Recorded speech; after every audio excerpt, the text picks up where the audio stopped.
Hey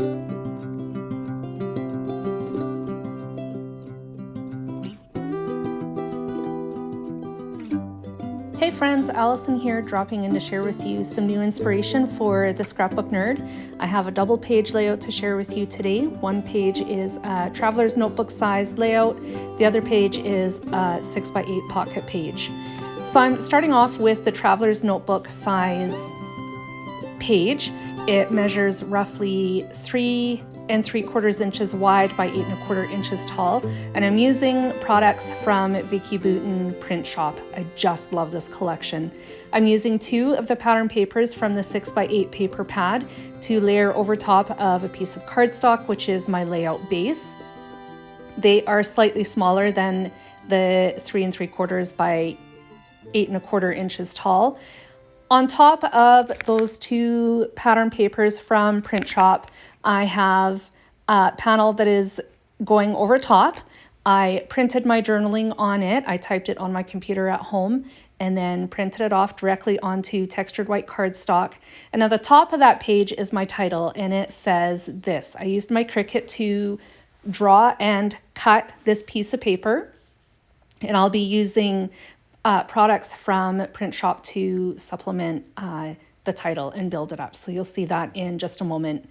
The little white layout base was slightly too long for the pattern paper it is going to be sitting on top of, so I trimmed that down a little bit and now it's ready to go. So I'm pulling out some Vicki Boutin washi tape. The washi tape is actually from Colour Study, and it is going to go in between my title and the journaling underneath it. So I'm just making sure that it is straight, which it wasn't. It took me a little bit of time to get it straight. And then once that's done, I will trim off the edges. Actually, I think I was going to cut the edges off and then decided just to fold them under the white cardstock. Either way works. I just chose to do it this way because it was a little bit quicker. So with that out of the way, I'm going to the puffy sticker sheet and pulling out some of the puffy stickers. I have a phrase here that says loving this. It's going to go down at the bottom of the page. I will attach it with some liquid glue just to be sure that it stays put. And I'm using my tweezers as well just to help me visualize the center of that white mat. And then I will put that down. I wanted to be sure there was enough space between the bottom of the journaling and the little phrase sticker that I just attached to the bottom of the page, because I wanted to add a puffy star above the phrase as well. So I'm just kind of trying to figure out where the best placement is. I do overlap the phrase with the star just a little bit. I didn't need to do that in the end, but I'm actually happy with the way that it works out because there's a nice little margin between the top of that star and the journaling. I'm going back to the sticker sheet and pulling out another phrase that says right now, and that's going to be layered over top of this. So the entire title is going to be this right now. This layout is all about some of my current favorites, and those favorites are listed in the journaling, which, as I said earlier, was typed on my computer and then printed with my Epson printer. And then the title up at the top. I added another puffy heart sticker to the whole title cluster as well, just to finish that off. I'm moving to the pocket page now. It is a 6x8 pocket page, has 4 pockets in it that are 3 by 4 inches each. And in the last pocket, I'm going to add this little 3 by 4 inch piece of pattern paper, also from the 6x8 paper pad, as a journal card. I just love the striped pattern paper. It's so pretty. It was one of the ones that really caught my eye when I first flipped through it. I don't know, it makes my heart happy. So I thought I had this idea to cut the phrase perfect in half and then attach it to the 3 by 4 inch card on an angle. And then I'm going to add some puffy heart embellishments to jazz it up a little bit as well.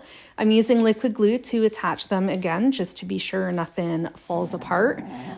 It did take a little bit of finagling to get things set properly, but once I was happy with where everything was, I used liquid glue to attach them. I do cut off the bottom portion of the F in perfect so that it falls off the journal card, which I'm fine with as well.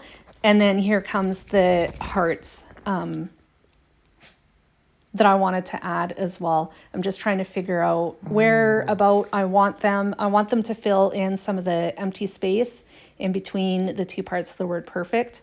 And once I figure out where I want it, I'm able to move on. You probably noticed my glue kind of blow up there. I'm reaching the end of the bottle, and I find when I reach the end of the bottle, it gets to be really temperamental. And I couldn't get glue out, and then suddenly it just all come out at once.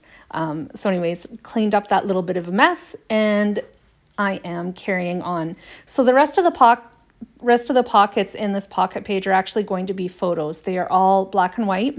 I printed them at 3 by 4 inches, and I'm just going to leave them as they are, au naturel, in their pockets. I don't think I add any. I do add a little bit of embellishments, pardon me, to the top left photo in the pocket page. I have a little phrase that I created with my Cricut that I am matting to just a tiny little piece of leftover pattern paper from a Cocoa Vanilla collection that I have in my stash. And then I'm going to use another puffy heart to embellish this photo here, using liquid glue again to adhere everything and ensure that it stays put. That's it for me, friends. You will find this collection in the shop at Scrapbook Nerd. I will leave the link in the description box down below so that you have an easy time finding it. And here are the close-ups. Thank you so much for joining me today. I hope you enjoyed my video and you were inspired, and I will be back again soon with more inspiration. Bye, friends.